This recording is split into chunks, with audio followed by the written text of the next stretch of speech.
Hi, everyone. Thanks very much for your attendance today at this webinar. I think we're in for a very stimulating and important conversation. Thanks to Andrew for setting the scene for us today. We have a few hundred people on this webinar and shows the significant interest in this important issue. It was my very pleasant duty now to hand over to Wurundjeri Elder Auntie Georgina, who was going to welcome us to country, but unfortunately she is a late apology, and she asked me to extend her apologies to you for not being able to be with us, and asked me would I acknowledge the traditional owners of this land, that where our Central Office for Jesuit Social Services is, in terms of we're meeting on Wurundjeri land, but I know that we have people from across Australia.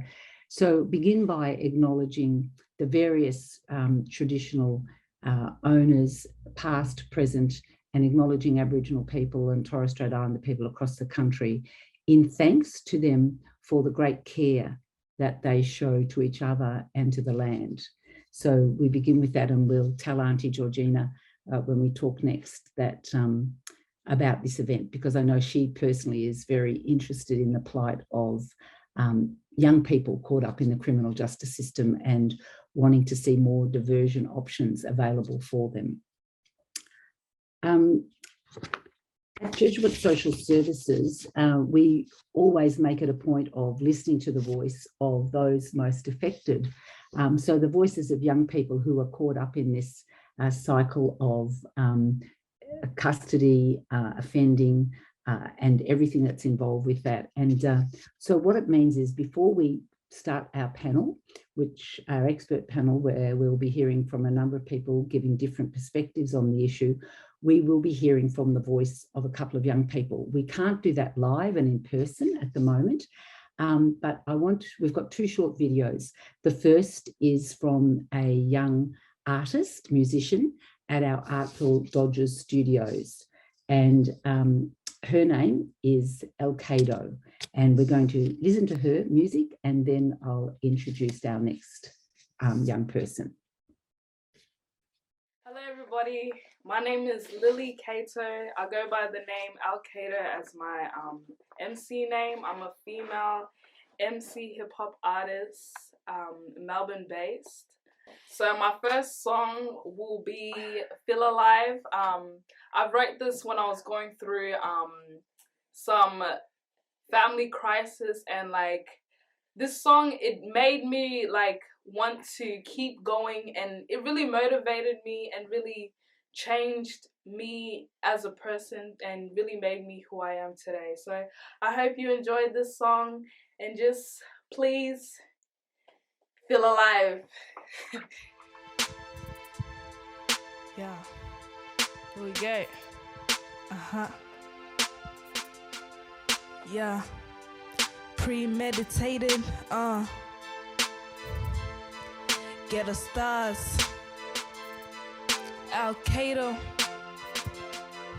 Yeah, look, I'm tryna have a legacy before I die. Move across the 7 seas and touch the skies, cause I got dreams that I wanna accomplish, but there was so much that I didn't acknowledge. You gotta stay wise or they use you for profit, so think outside the box instead of staring at objects. Remember when I only had $1 in my pocket? Despite all them bad things, I had ambition on my mind, so work was not really hard to find until I lost myself. So I had to redefine and search for my purpose, so I turned it to music. Now I hope you get the message when you read between my lines. Establish my craft and support it to life. Had to deal with the struggle, so I know I can survive. Keep reminding myself I'm only human when I strive. I'm a cater, it's my turn to welcome me when I arrive. Not take this any longer. What can I break me makes me stronger. I'ma stand up strong. When I survive, it makes me feel alive. This any longer. What can I break me makes me stronger. I will not fall, I'ma stand up tall. When I survive, it makes me, yeah, I light my sage up, then I begin to write. Got my thoughts levitated like it's about to take flight. Premeditated, before it comes to life. If you had a second chance, would you think about it twice? Well, I pause on that. If you had a third chance, would you throw it all back? Like a backflash or a flashback. Carry your burdens like it's a backpack, we turn it back. Don't get it confused, my body's immune to negative comrades. No physical contact, it's a lyrical combat. When I enter, I walk with a crown, shadowed by my ancestors. So I'm confident even when I feel the pressure. Got my family behind my back, so I feel treasured. It's the morals and the respect that gotta keep you in check. They wonder if they're a threat, there's no room here for regret. Better yet, we ain't dealing with neglect. Take this any longer. What can I break me makes me stronger. I will not fall, I'ma stand up tall. When I survive, it makes me feel alive. This any longer. What can I break me makes me stronger. I will not fall, I'ma stand up tall. When I survive, it makes me feel alive. Yeah, yeah. Thank you very much. That's the first song.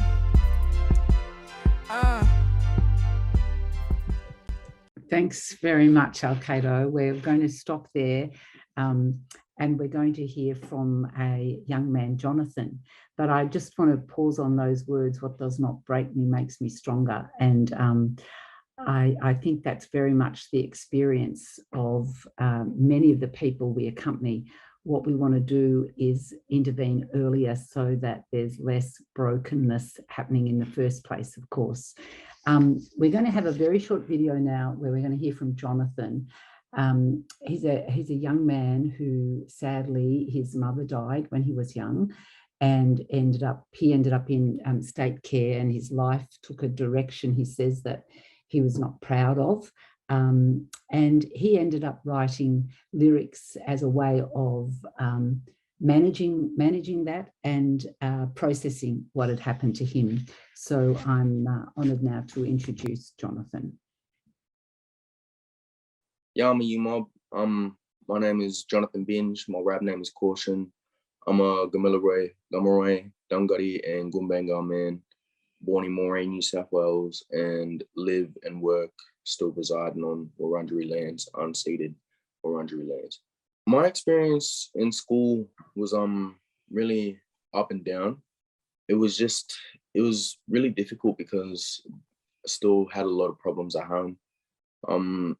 And there were some teachers that kind of didn't come from the same background as me that might not have been able to understand maybe the complexities behind some of the things that were somewhere like happening still.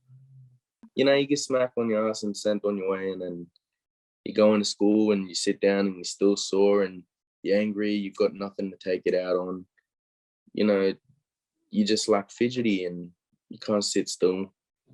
And then you get told, oh, put your head down, make sure that you work and be quiet. Everyone's doing their reading time or something. You know, I was in a bad way in school most of the time because I felt like they didn't know my experience or they couldn't help me. It was just a big mix and a really unhealthy environment for me as a kid. And that's kind of what led me into, getting into some stupid shit. Like I felt like I had nowhere else to kind of turn to. So I turned to my friends, you know, and my friends came about that same way. I feel like I finally had a good go when I got to Pavilion, you know, kind of the years after my mum passed away. I'm still in residential care, and being at Pavilion, I felt like there was teachers there that finally let me hone my voice, you know, and were able to sit down and have that respectful convo and just make sure that they know that you know that you're going to be respected when you sit down and open up to them and talk to them about the way you're feeling. And then when you have those relationships, then you want to sit down and, you know, you want to do better for yourself because you can relax and you're comfortable because you're not feeling out of place as much. It just goes to show that a little bit of respect goes a long way in both ways, because they're not just kids, they're people. They're going to grow to be fully fledged adults in only a matter of years. And how do you want them to look back at their experience? Thanks very much, Jonathan. You've shed light not just on your story, but given us a bit of a glimpse into what many young people, the range of issues they're contending with. Appreciate your taking the time to record that for us. So let's take a step back just briefly before we hear from our panelists and get a bit of a high-level overview of the problem. On an average night in Australia, there are 819 children aged between 10 and 17 locked up in youth detention facilities. First thing to note, almost all of them are boys. 91, sometimes 92, 93, 94% of people in youth detention are male. Jesuit Social Services research, the Man Box, tells us that boys who adhere to rigid and outdated ideas of masculinity are much more likely to use violence. It's clear that offending is a gendered problem, and yet our interventions often don't acknowledge this.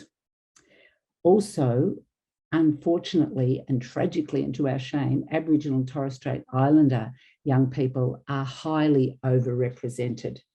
Half of those 819 young people in detention across Australia are Indigenous, yet they make up only 6% of the equivalent youth population. And when we look at specific states or territories, the data is even worse or more concerning. 95% of those in Northern Territory in custody are Aboriginal or Torres Strait Islander, etc. And this has been documented for a long, long time, and yet we don't see much improvement. This is because as a society, we have continued to fail these people and communities from the point of colonisation and dispossession right through to our present day policies. But also, if you look at the research, putting young people in prison doesn't work. It doesn't work for them, and it doesn't work for the community. Almost half of young people in detention across Australia will reoffend within 2 years, many of them ending up back in prison. That's a definition of a system that doesn't work, yet we keep relying on it. So who are these young people and how did they end up in prison? If we just settle on Victoria at the moment and look at the Youth Parole Board stats, where we know that for us, we have about 151 young people in detention. And the glimpse into who they are comes from the following information. 2/3 of these young people are themselves victims of abuse, trauma, or neglect. Nearly half have experienced family violence. Around 40% have been involved with the child protection system. Nearly 90% of young people in detention have a history of drug use, and 2/3 with alcohol misuse. 1/4 of these young people have self-harmed or have had suicidal thoughts, and around half of the young people in detention are currently receiving mental health support. It's quite clear that these young people are highly disadvantaged and marginalised. They're complex and intersecting problems that present at much higher rates than what we see in the wider community. At the same time, they're in need of our support, but are often the last ones to get that support, the very support they need. From falling behind in school, losing friendships, or managing difficult problems or family interactions at home, all of this impacts their self-esteem and self-worth. And it's those frayed relationships with teachers, peers, family, and self that can start a vicious circle that contributes to poor attendance at school and also makes it much harder for young people to re-engage with education. As you know, today's focus is on education, and a few years ago, senior people from Jesuit Social Services undertook a study tour funded by a donor where we went and looked at best practice for young people who are caught up in the criminal justice system in Europe, in the US, and then later in New Zealand. And of course, what we found was the priority of education. as a way of first keeping people out of the criminal justice system, but also helping them reset their lives. So we came back determined to do more in that arena. And one of the programs we have been involved in for the last few years is Navigator, which the state government of Victoria funds. And that's about helping young people connect or reconnect or stay engaged with education. And we work in a holistic way there with young people and their families and the school to try and improve attendance at school, and also that it's a positive experience for those young people. We also realised that we felt we needed to step up ourselves. The Jesuits, as many of you might know, have a proud record of education, and we wanted to bring some of the treasures from that tradition to this group of young people.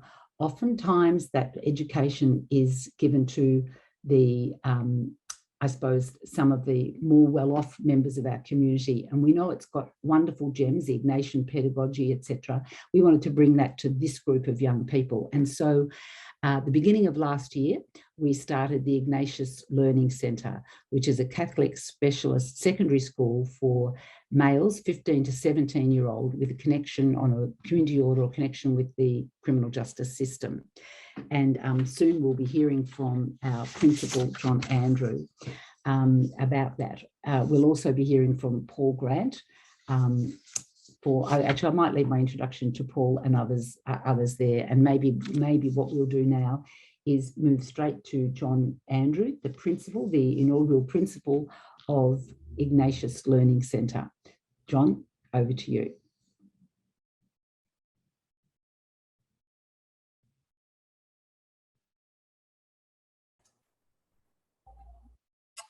Good afternoon, everyone. I'm John Andrew. Thanks, Julie, for the introduction. And yeah, as Julie said, I'm the founding principal of the Ignatius Learning Centre, which opened its doors at the start of last year in February. So Julie sort of described, the essential things about our school in terms of being a registered specialist Catholic school, and also it's quite a select eligibility criteria for our students. So I think we're the only school probably in the country that's doing this, where students are on court orders, disengaged from education, and also that age 15 to 17 boys as well. So I think the thing that really separates us is our approach, and it's underpinned by trauma-informed practice, and a big part of what we do. It all crosses over and is in line with the Jesuit Social Services broader way of working. There's some other important theory that underpins the things that we do. So something that a framework that we use, that I've used at Parkville College in some of my previous work, is a high impact engagement strategies. And that also crosses over with our Jesuit Social Services way of working as well. I'd like to go into a little bit of some of the examples of how this actually works in our school.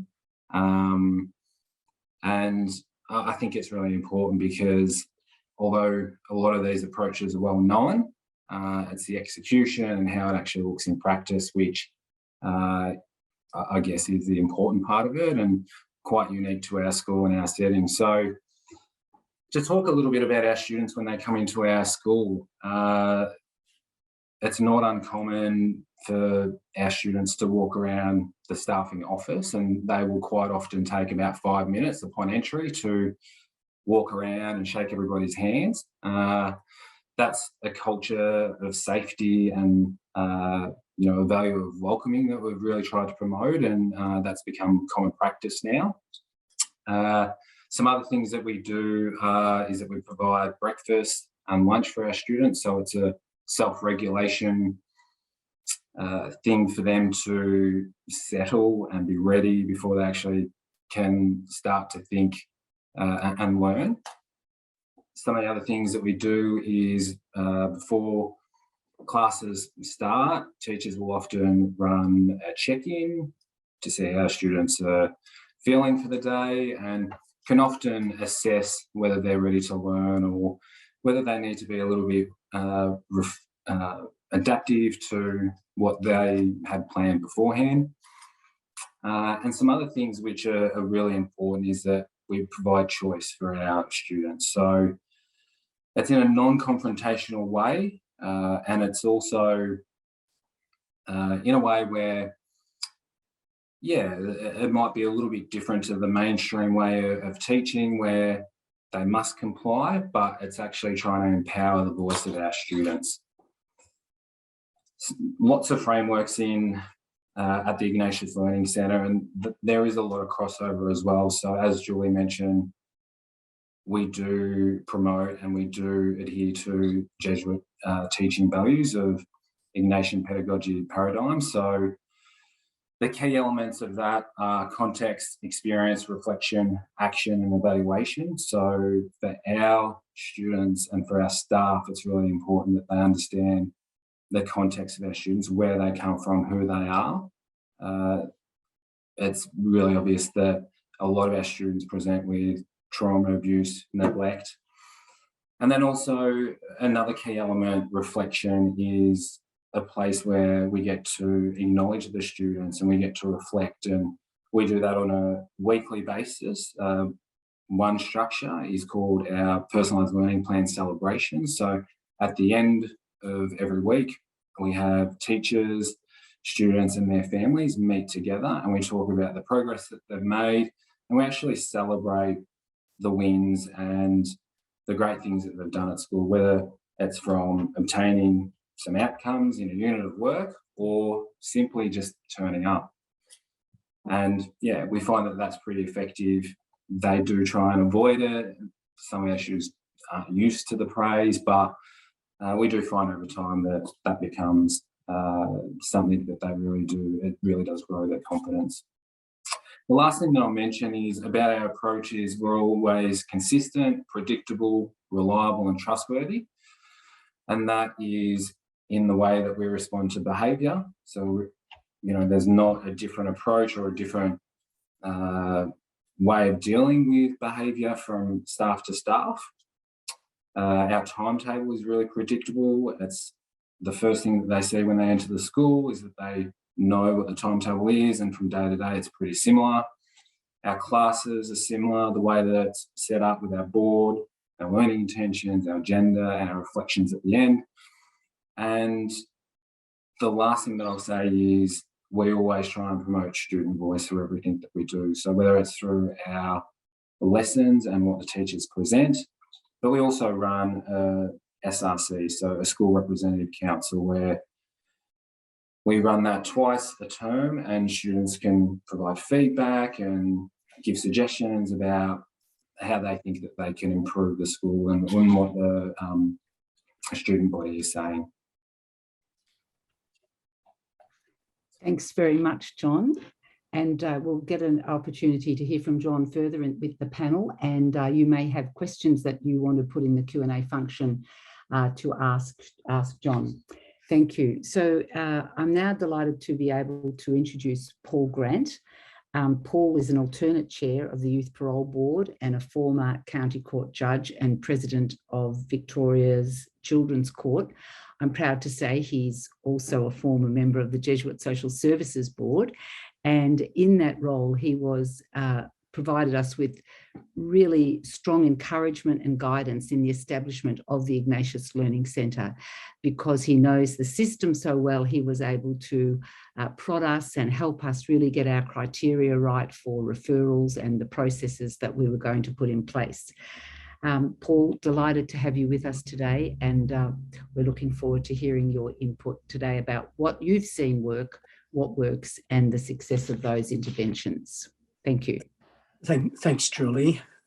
I'd like to commence by acknowledging the traditional owners of the various lands that we're all meeting upon today, and I pay my respects to elders past and present. I commence with a quotation, and it comes from a former chair of the Youth Justice Board of the United Kingdom. And he said this: "It may be too much to say that if we reformed our schools, we would have no need of prison. But if we better engaged with our children and young people in education, we would almost certainly have less need of prisons. Effective crime prevention has arguably more to do with education than sentencing policy. And that's the end of the quote. Young people aged 10 to 17 processed by the police can be diverted away from court through the police cautioning program. But I'm not going to talk about that today. I'm going to talk about those that are not cautioned and are charged and required to attend the Children's Court of Victoria. In 2019-20, in that fiscal year, there were 2,769 young people so charged. And we should remember that that's out of a population of around 590,000 young people. So a small number of young people are charged by the police. Of that 2,769 young people that came into the court, a significant percentage of them were partially or completely disengaged from school. And so the interaction with the court provided an opportunity to try and reconnect those young people to school or training, and thereby re-engage them with a key protective factor against criminal activity. Of those 2,769 young people, 1,054 were found suitable for the Children's Court diversion program. Diversion is available for those whose offending is at a relatively low level and whose prior contact with the criminal law is limited. Undertaking diversion enables those young people to obtain support for particular issues in their lives and also avoid the harm that comes from engagement in the formal court process.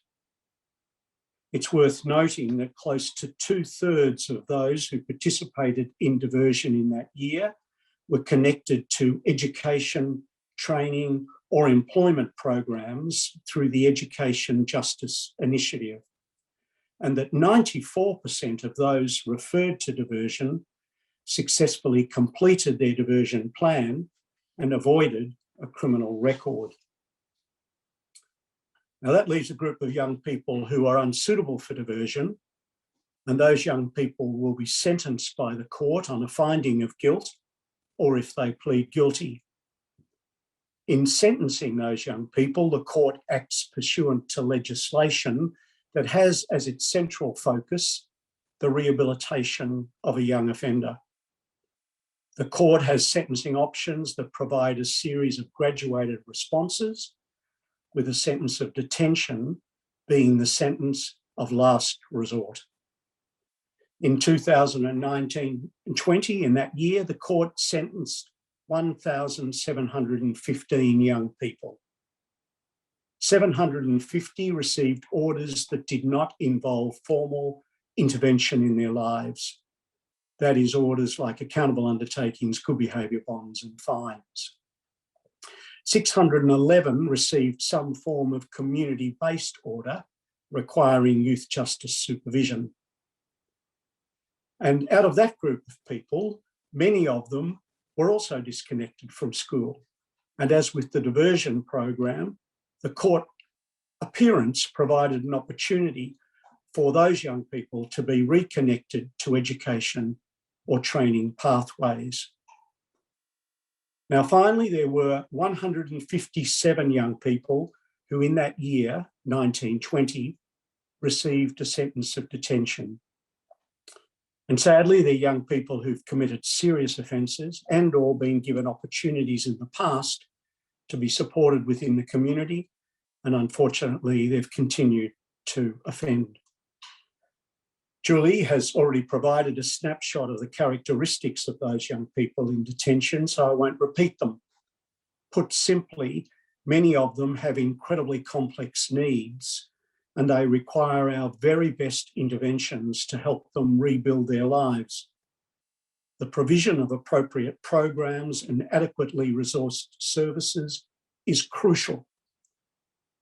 And this includes access to consistent education and training, which a 2017 review noted was critical for rehabilitation and reducing reoffending. Now, after a young person has been sentenced to detention, the Youth Parole Board will immediately commence working with Youth Justice on the young person's parole plan. Parole enables a young person to be released back into the community with appropriate supports before the expiration of their sentence. In my experience, the successful completion of parole is dependent upon several fundamental matters that interact together.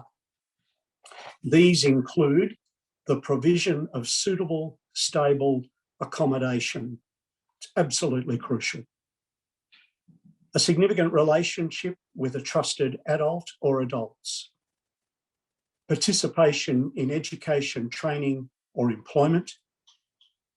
Appropriate mental health and substance abuse support where necessary, and access to relevant cultural programs. If you get all of those things working together and you get those things working well, then there's a really good chance that the young person will complete their parole order successfully. Over the past few years, the Parole Board has highlighted in its annual report the significant gaps in the provision of these fundamental supports. We really have to do better if we want to help young people who are coming out of detention. And so I end now with one more quote, and this quote comes from Ari Freiberg, who's the chair of the Sentencing Advisory Council. And he said these words when he was speaking about a 2016 report on reoffending by children and young people. And what he said was, this study suggests that sentencing alone cannot address the root causes of offending by young people. The best way to protect the community is to invest in measures that prevent or interrupt the criminal pathways of young people who would otherwise go on to commit a high volume of youth crime. Measures such as enhanced early intervention and resources to rehabilitate young offenders are the best way to steer at-risk children away from a life of crime and protect the community in the long term. Thanks. Thanks, everyone. Thanks, Julie. Thanks very much, Paul. Very powerful quotes to bookend your presentation with. Thank you. I now want to introduce Laura Chipp. Laura is a criminal lawyer who worked previously with Victoria Legal Aid and Victoria Police. She founded Victoria's statewide Specialist Children's Court Prosecution Unit. In 2019, she was awarded a Winston Churchill Fellowship to research early interventions for children pre-charge. Laura also provided us at Jesuit Social Services encouragement and guidance in the establishment of the Ignatius Learning Centre, and we're grateful for that, Laura. Today, Laura's going to share some examples of how our justice system can be reoriented to help young people get on a much more positive pathway than they are if they're on the track to prison. Thanks very much, Laura. Thanks so much, Julie. So firstly, I'd like to acknowledge the true custodians of the land, and especially those in emerging leaders, and also acknowledge that the land has never been conceded. So my name's Laura Chipp, as Julie said, and I was previously at Legal Aid. Then I was at Victoria Police, where I created and started a statewide youth prosecution specialist unit where we train police officers in a specialist wing to understand rehabilitation, trauma-informed practice, and have a statewide, I guess, understanding and community of practice and change of legislative reform, as we know how nuanced this jurisdiction can be. So Victoria Police took that shift, and it took 5 years to build quite a large team. So I just left that organisation and left with 36 full-time specialist prosecutors with police lawyers and prosecutors, and also 60 youth portfolio specialists around the state, so about 100. So I hope that you do have good experiences in your local areas, because every single one of those prosecutors is nominated to be a specialist prosecutor in their area for youth because of their passion. And that was the most important part. So what I wanted to talk to very briefly in this 5 minutes is what I learnt in the very brief 2 weeks I had in my Winston Churchill. It was meant to be 8 weeks, and what His Honour Judge Grant referred to in early intervention and pre-charge cautions was exactly what my Winston Churchill fellowship was on. So I packed my bags in March 2020, bright-eyed, bushy-tailed, and got on the plane for 8 weeks, but unfortunately made it all the way to New Zealand for 2 weeks. But in saying that, if I was to go anywhere, that would have been probably the best place to go for learning. So I really got a good basis and understanding of what Victoria needed to do. And to be honest, I left exhilarated, but also quite taken aback about how much work we needed to do, especially when I met His Honour Judge Beecroft, who was a Children's Commissioner, where, he discussed the Treaty of Waitangi and the Committee for Maori perspective for the Department of Social Welfare and all of the community engagement groups. And he really said to me, we're quite some way away compared to them. And he didn't say it in a mean way, he just said it in an honest way. But the time was now, and he was really relieved that Victoria seemed to be the state leading the charge.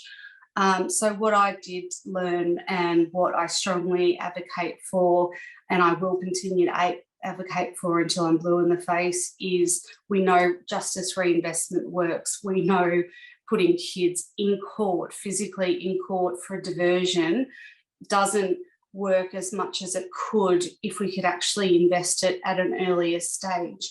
So any touching of a child into court could cause them to be stigmatised or affect their rehabilitation. So do we really want to be taking a kid, if they are engaged in school, for example, to come to court, or if they are engaged in other pro-social activities and continue to do bail checkups and things like that, and entrench them further and meet other kids and to do things.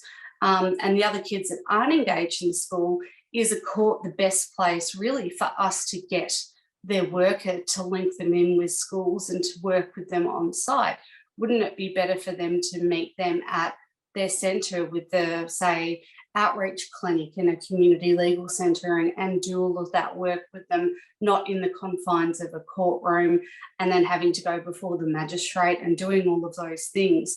So those statistics, and this might be controversial because I think so highly of diversion, and I think you can see the statistics of, in the 93-94% of successful completions of the formal court diversion shows when I was leading Victoria Police prosecutions, when we had the veto, the mantra was that we would absolutely not veto diversion unless we went through all circumstances. And I even created an internal mechanism of appeal and review for diversion to make sure that prosecutors' decisions by our prosecutors at Victoria Police really, really thought about what was their serious concern for this young person.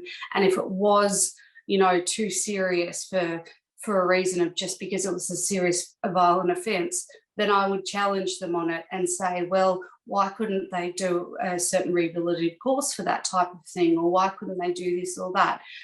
Because the seriousness of the offence is not a reason to veto diversion. So with what exactly Judge Grant said, out of the 769 kids that were charged, 1,500 of those were diverted through CCYD. Then that was 750 were sentenced not to a community-based order. So then not to do actually anything that couldn't be done outside of court. So this is a cohort of children just there, which is the vast majority of kids that we could have actually done the intervention without stepping into a courtroom. And then what that leaves is then effectively a sausage factory for the kids that we should actually be focusing on with that high-end, high-risk, 200 kids that are doing 25% of the crime. So that's what New Zealand does. In Wellington Court, they're a lot smaller than our major cities, but they sit every fortnight and they have about 8 young children come in. They spend, even if it's an adjournment, a full hour on each child to see how they're going. Education attends, a mental health worker, drug and alcohol, if it's relevant, cultural worker, the police person who's actually been matched to their case and has ongoing interaction with them and their family. The family attends, or a representative. Everyone sits around, the young person sits at the table, even if they're in custody. So what we're looking at is a system where, rather than a shop theft and an 15 armed robberies getting the same amount of time, sometimes for bail or for sentences or adjournments, we're really getting that real focus of the court on the cases and the young people that need it with really complex issues. And what I would say is we can actually deal with a lot of these other children and young people out of the court. And there's strong evidence to do that. And we know that there is a youth justice bill coming out which does legislate cautions, but unfortunately there isn't a mechanism. And again, I'm not speaking against it, but the Department of Justice and Community Safety decided not to have conditional cautions legislated by police. So they're going to legislate what's in the Victoria Police Manual, which is that they can caution, but it isn't an ability for police actually attach cautions. So the mechanism that I came up with, which New Zealand had, was never a situation where the police would be the one making the decisions on the diversion plan. That was never the case. The New Zealand model was always very, very similar actually to the current process we have with CCYD, with the wonderful CCYD coordinators doing their assessment and doing the conditions and doing what needs of the child. But what we do is just move that coordinator out of court and then bring them into the pre-charge space where they could do the assessment and analysis there and then have that early intervention without charge. And then they would form part of a committee with police, the coordinator, the victim's rep, and then there's a decision made, an alternative action plan signed, kind of like a group conference in some circumstances, and then that's how we can solve it without actually going to court, and we save $1,500 a day rather than custody. So I think the evidence is there, and I'll pass on to Julie. Thanks very much, Laura. You've really given us an outline of areas for further development that we need to really keep advocating for in Victoria and in fact across Australia. Thank you. To conclude our presentations, we'll now hear from Kane Apelu. Kane is the Manager of Jesuit Social Services Housing Programs. He's got extensive experience working with young people leaving prison who are at risk of homelessness and who have other complex and intersecting matters that they're dealing with. And he'll be sharing about the importance of stability in a young person's life and how this stability at home helps young people re-engage with education. Thanks, Kane. Thank you for the introduction, Julie, and good afternoon, everyone. I also would like to acknowledge the traditional custodians and the owners of the various lands that we all meet on today and pay my respects to elders past, present and emerging. In my current role as manager of the housing programs At Jesuit Social Services, I oversee the operation and service delivery of 2 residential programs and 1 private rental program. Overall, in summary, the focus of these 3 programs is to reduce the experiences and episodes of homelessness, reoffending and recidivism, developing independent living skills, and creating opportunities for pro-social connectedness for young people that present with multiple and complex needs and intersect with the criminal justice system and the homelessness and housing service system. What we know and what we've experienced across these programs is not only the importance of the core elements of practice around strengths-based approach, trauma-informed practice, and person-centered approach is a housing-first approach. And in brief, housing-first approach is how it reads, and that's having safe, stable, and affordable accommodation is a great foundation for young people that do have offending histories to be able to change the trajectory and pathways of their lives.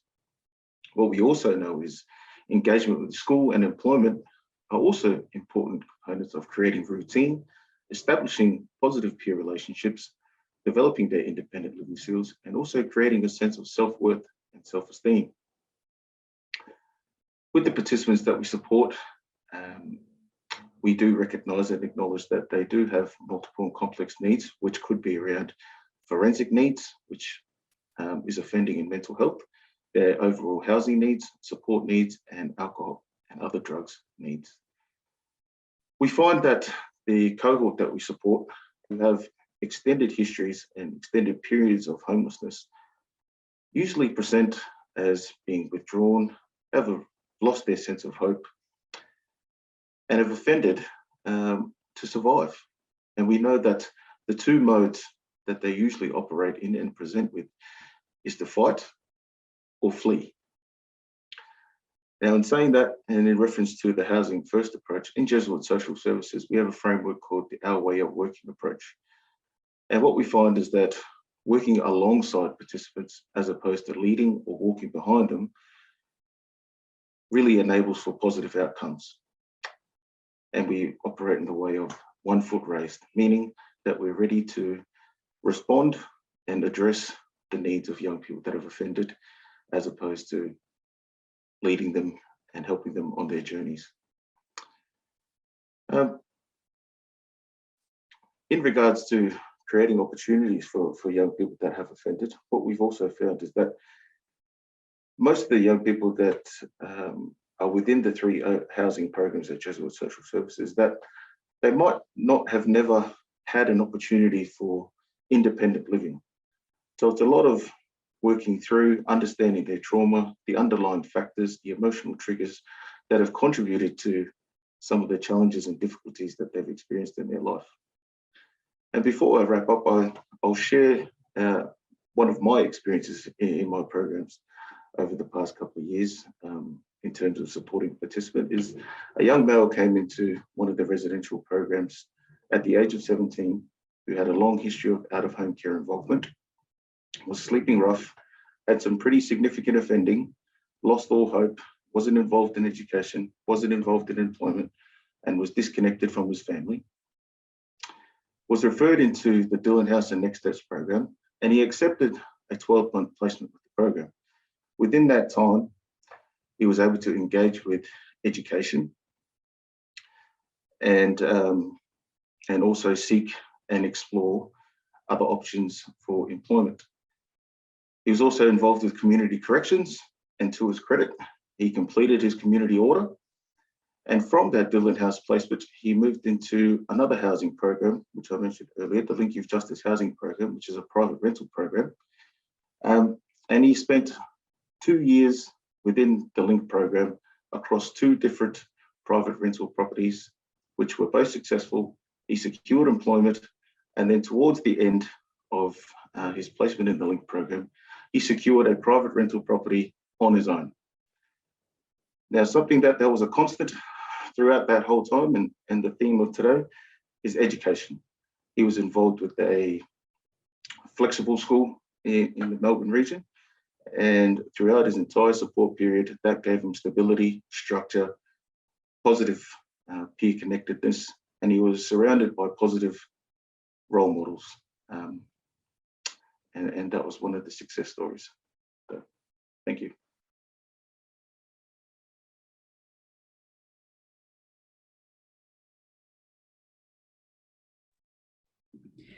Thanks very much, Kane. That's a very practical, grounded story you gave us, which shows the importance of the stability of housing and a safe environment, which is, of course, these are things we all need. It's not because these people, young people, have particular problems that they need those special things. These are things we actually all need. So thanks for pointing that out to us. Now I'm going to invite our panellists back for a discussion about some of the topics we've raised. I've got some questions to ask the panel just to get us going. And just to repeat that we welcome questions from you, the audience.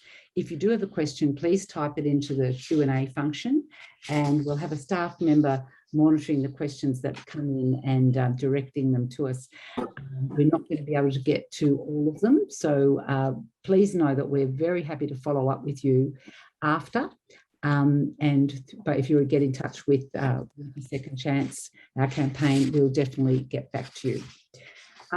Just as people are coming in, I just thought I'd mention that today is an important day in that I've just released today is the inquiry into Victoria's criminal justice system final report. And we've had a quick look at it. And it's important for us at Jesuit Social Services that the final report picks up a number of our recommendations.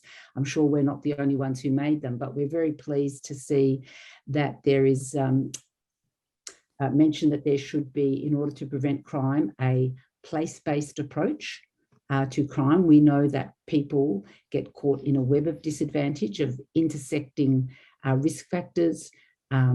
It's some of the most disadvantaged communities, postcodes communities, that have a range of factors from early child abuse, neglect, through early school leaving to less jobs available in the area, right through to ultimately, unfortunately, imprisonment, highest numbers of imprisonment. So we want to see place-based approaches. It's significant too that they're talking about the need for legislative reform in relation to raising the age, diversion, which Laura and both Judge Grant were talking about, bail, mandatory sentencing, and a range of other things. They also acknowledge that education, training, and employment are key protective factors against criminal justice involvement, etc. I won't go into too much, but one of the things maybe which might kick us off in our questions is they talk about court-based diversionary programs and to ensure that new victim-centred restorative justice programs operate flexibly and at different stages of the criminal justice process.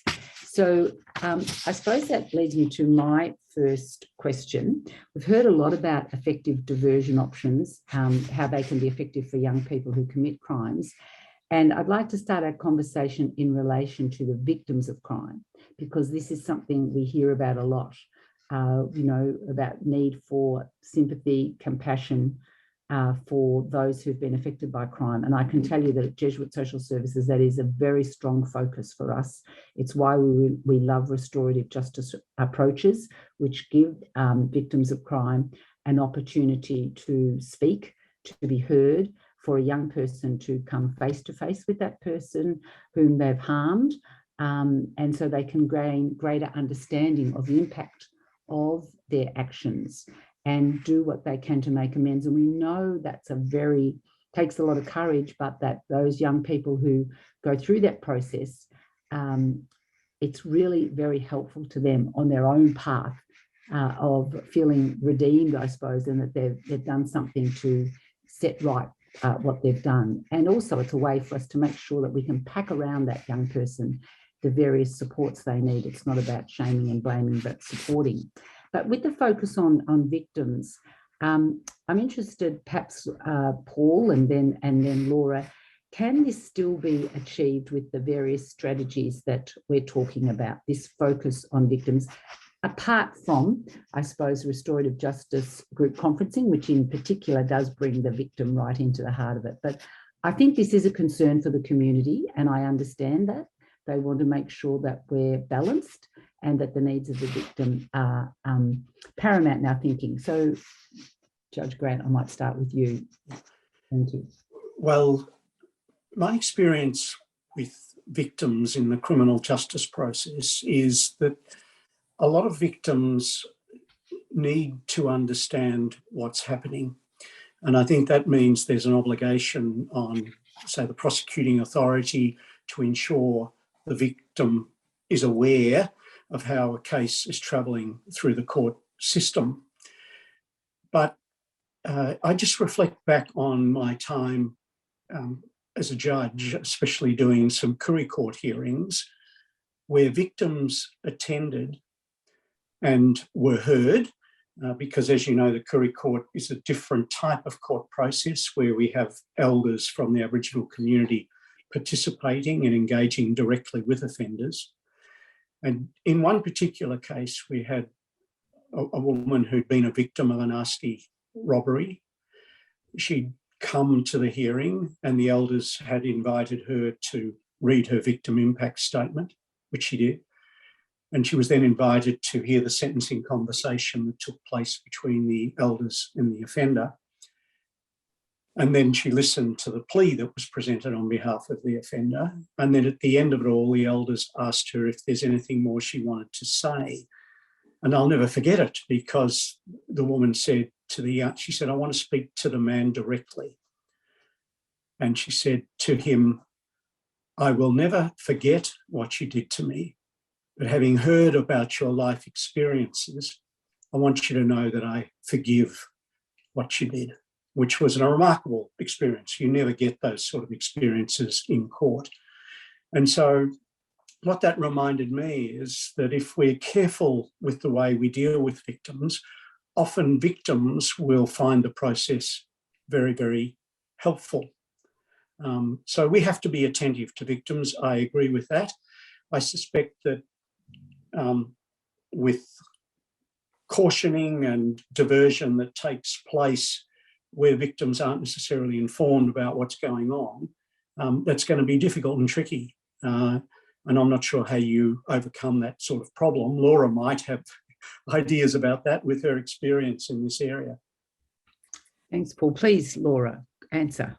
Yeah, I have some answers, but so in New Zealand, they really stripped it back and went back to localised old school policing, where the first question was, it depended on the crime, obviously. So if it was, say, a property offence of spray painting or something like that in the community, they talked to the victim, and if it was something as simple as that, what they would ask is, what do you want in this?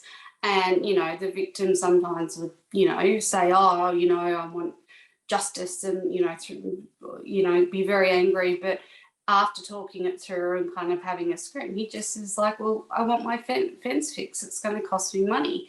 And what then, in some cases, what they did, because a lot of them were in local kind of farming communities, they built a relationship up, and you know, this is where sometimes it's hard and it is a bit murky, but it ended up being the young person attended and then painted the fence and redid the harm, which is the purest form of restorative justice in any form. But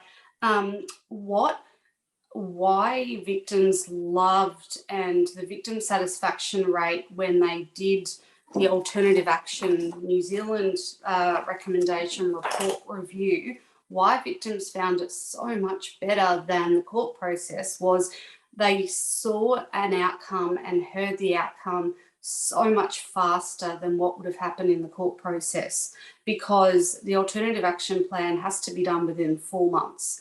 So if it was going to be something that was serious, they still have the capability to do, and it has to be done, which is called a family group conference. So it's effectively like a group conference which Jesuits engage in as part of the alternative action in the caution.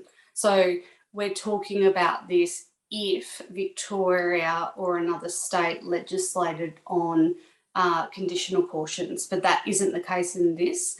But if there was a way to do pre-charge conditional cautions, then that family group conference would happen.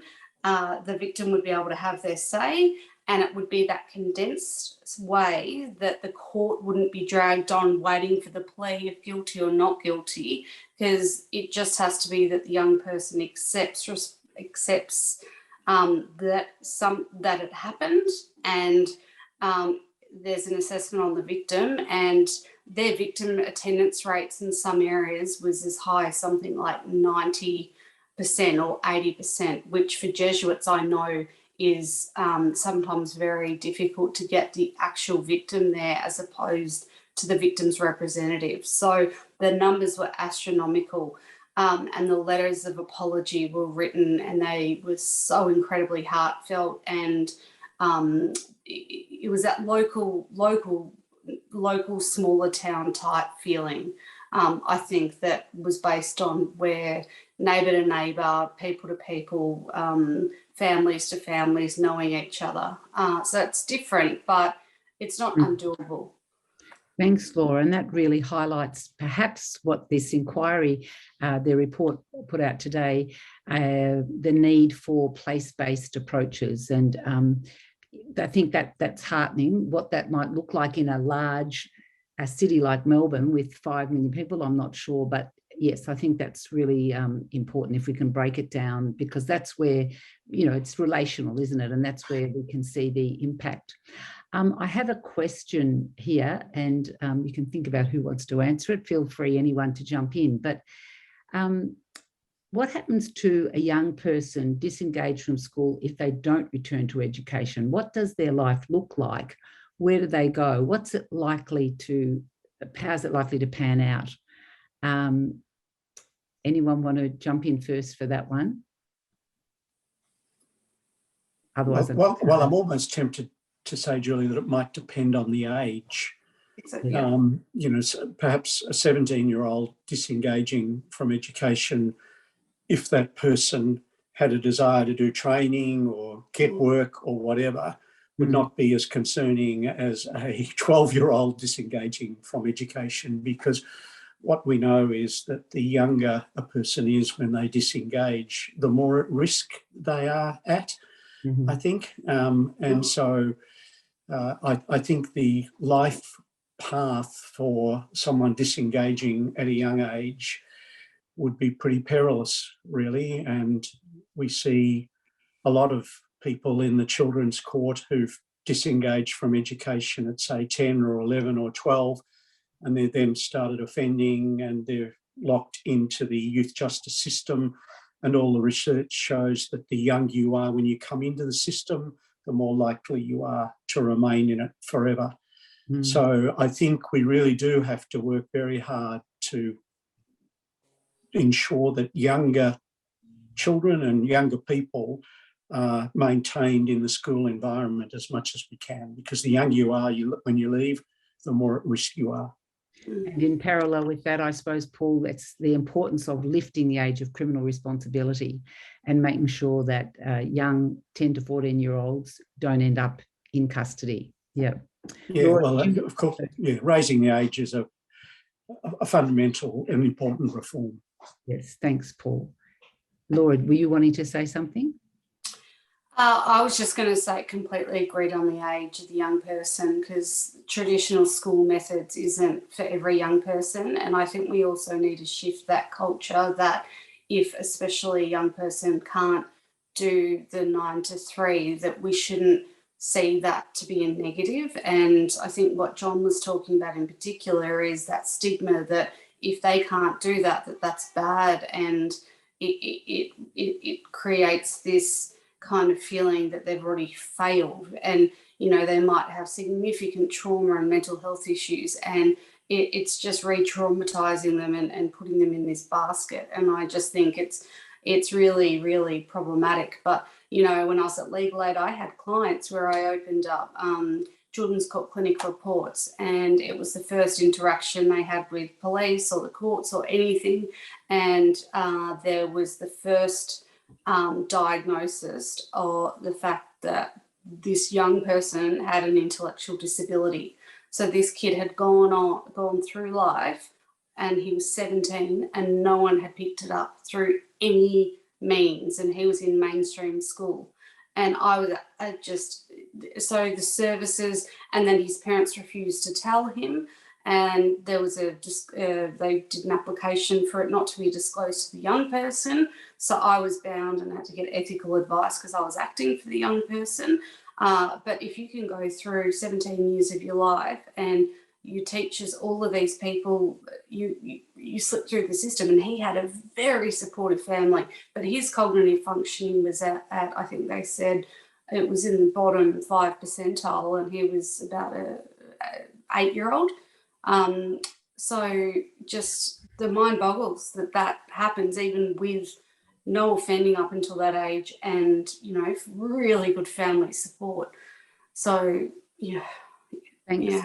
Thanks, Laura. Well, maybe that I might segue to John. I've got a question from one of the audience, but I'll first ask before that, John, what are the features you're seeing in the young people who are coming to the Ignatius Learning Centre? For example, have they been attending school?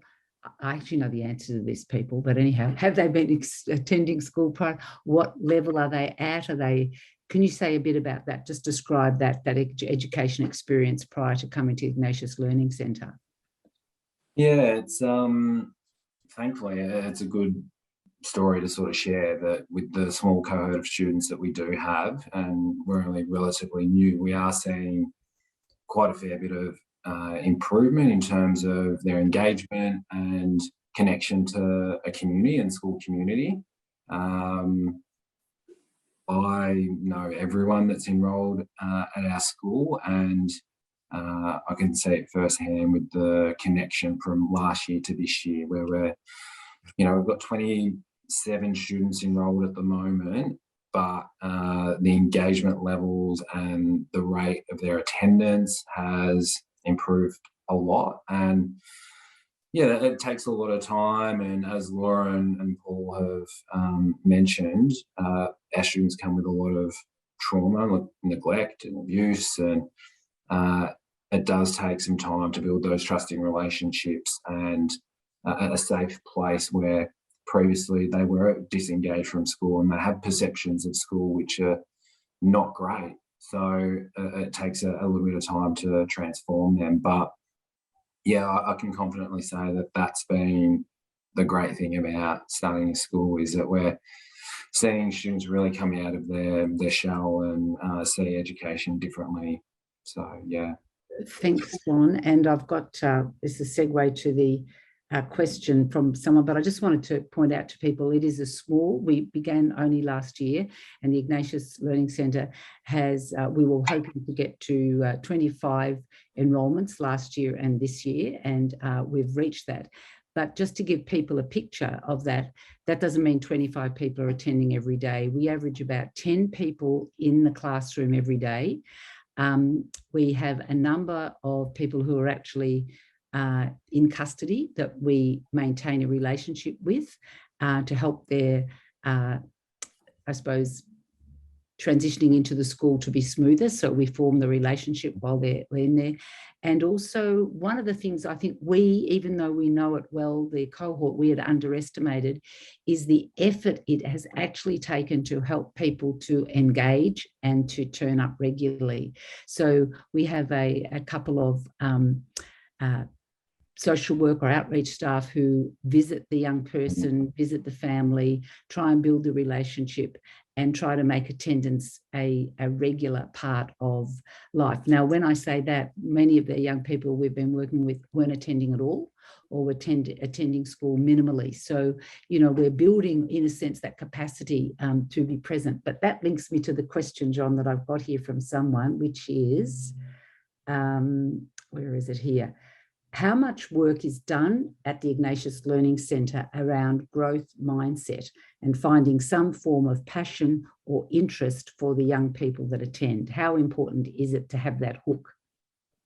Yeah, I think it's huge. I think it's everything that we do. It's wrapped up in all our approaches. I think I mentioned at the start that a lot of it is related to celebrating success, whether it's just the small wins and helping students see themselves for more than what they are. That's a huge part of the environment that we create, because we know that quite often there's not a high value of themselves, let alone the work that they do in education. And so our approach and the way that we speak with our young people is always about believing that they can be more. And I think they genuinely, the more time that they spend with us, they do feel that, and then they do become aspirational. We constantly reflect on their goals, and I mentioned it's at least a weekly thing that we do with our students. We'll sit down and go through goals and progress. And, you know, I've got an open door policy in my office as well. And I know when students need to have a chat, because they'll quite often hover around the office and they'll come and sit on my couch in front of me, and I'll just close the door and we'll have a bit of a conversation about how we think school's going and how the school value is being upheld. And it's a constant thing that we're having to do, and always ensure that it's strength-based and it's a growth mindset.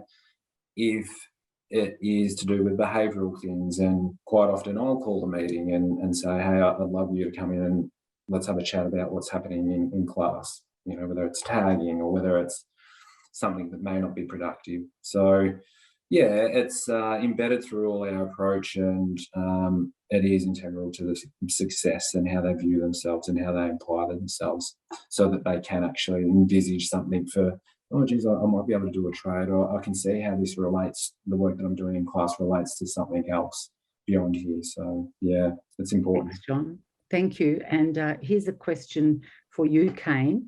It's great to hear that intervening early can make the greatest difference. My question is there anything happening in schools to help them manage traumatized students and their behaviours that encourages them not to suspend or expel students, which further disengages them from school, leading some of them into the criminal justice system? I'll put you on the spot there, Kane. So I'm sure John would be able to also comment on that. But if I'm just wondering what your experience is in working with young people.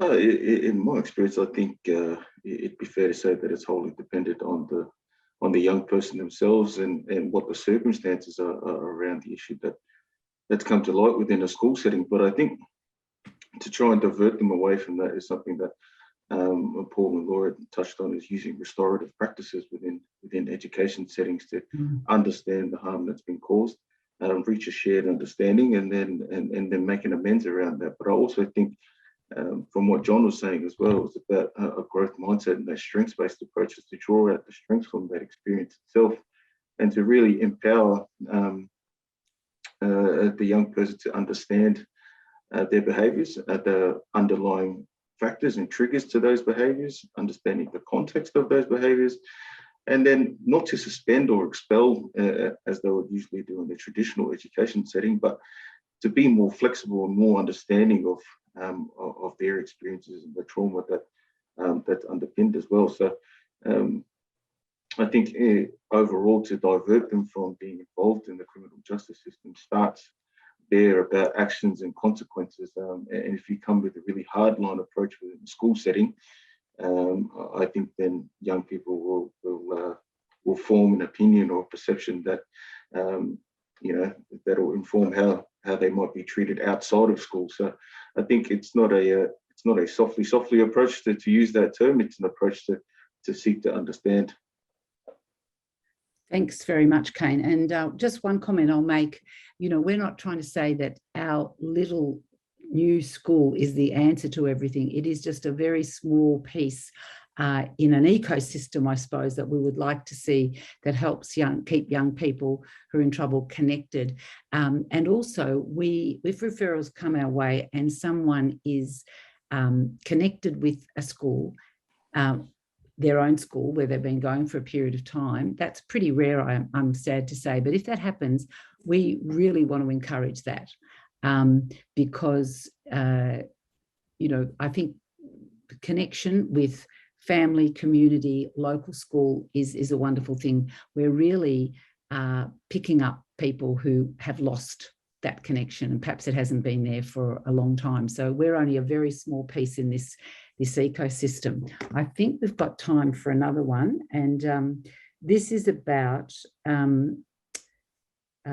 religion. And given that we're a Catholic school, do we specifically teach religion?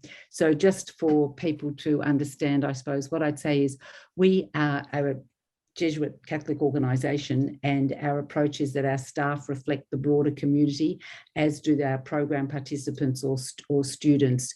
And what we do is we try to translate that approach, as John's already mentioned, the Ignatian pedagogy, looking at people's context, their experience, helping them to reflect on that, helping them act, and then to evaluate those actions. So that's just one model that we use, but we draw on the characteristics of Jesuit education, which are looking to form people of conscience and competence, compassion.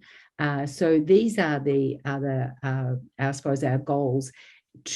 There's many ways that we do that through the curriculum, but also we do foster periods of quiet time and reflection. We have people, young people coming to the school from different faith backgrounds, and none, and we honour that. But we also do try to develop that person of character and help them tune into their own belief system and support them to identify what that is and to go deeper into that, because we believe it is a resource for people to help sustain them in their own efforts to become the person that they want to be. So that's my answer to that one. And I can see another one coming up. So, and I know we're going to have to pause soon. So let me just see. The final question, if we've got time, is there are a significant number of children from called backgrounds. How do you folks, that's us, ensure the cultural safety of the cohort? And I'll go to you for that, John. Yeah, really good question. We've got quite a diverse group of students here at the Ignatius Learning Centre, and as I mentioned about Ignatian pedagogy, one of the elements is about context, and there's a huge focus on knowing our students and their background, where they're from, and what they bring with them as well. Not only culturally diverse, but you know, trauma and all that sort of stuff as well. So yeah, we do some internal training, and there's a lot of training that's been offered through the broader organisation here at the Jesuit Social Services, and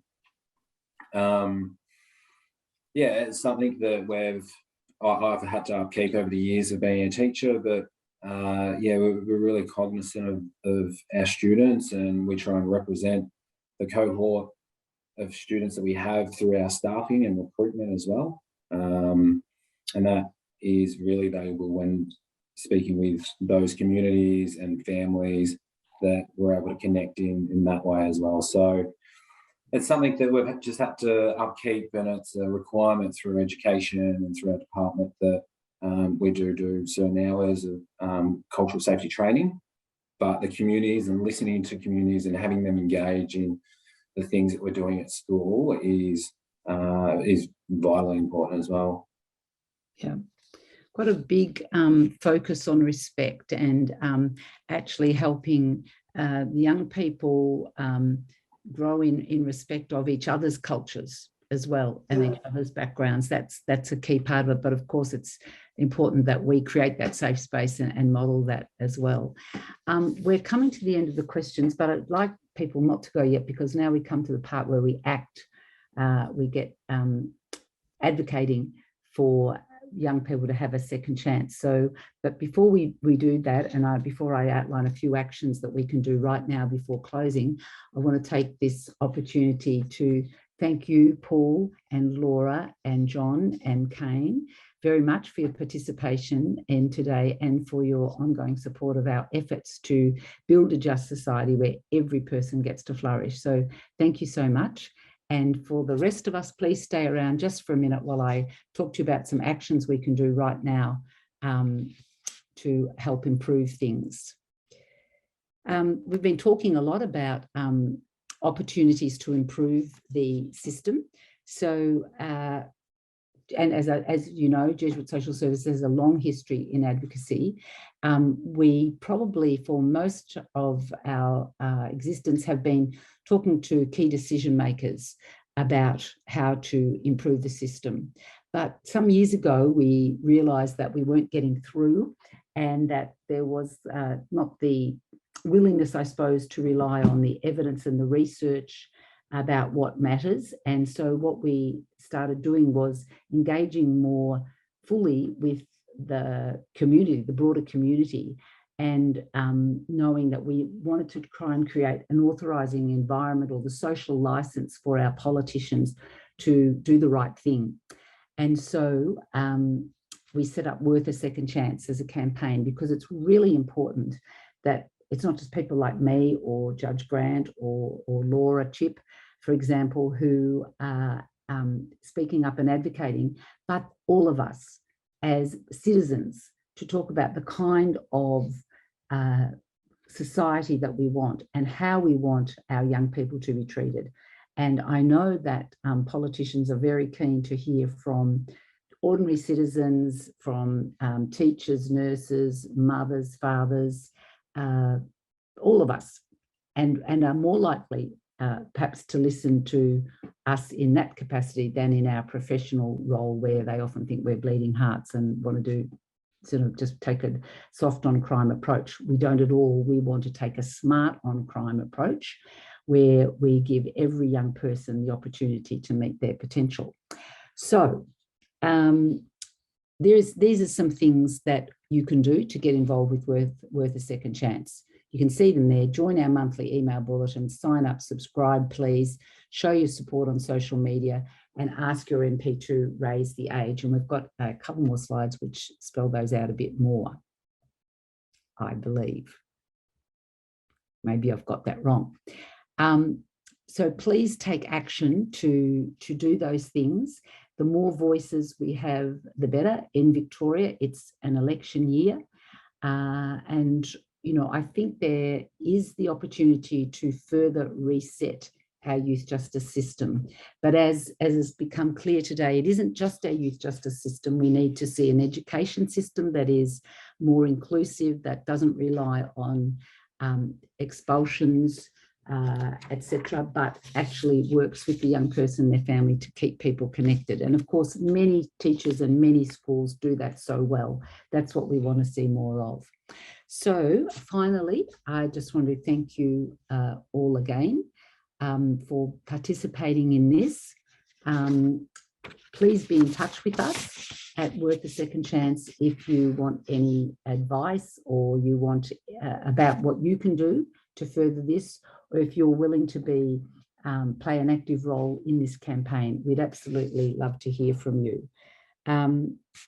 So I think we'll wrap up our event today. I want to thank you once again for joining us on this very important topic that is close to our heart. And I know many of you yourselves in your own work, professional and personal lives are advocates for young people and doing the work too. Thank you, and take heart, and let's keep at it. Thanks for your participation today. Bye.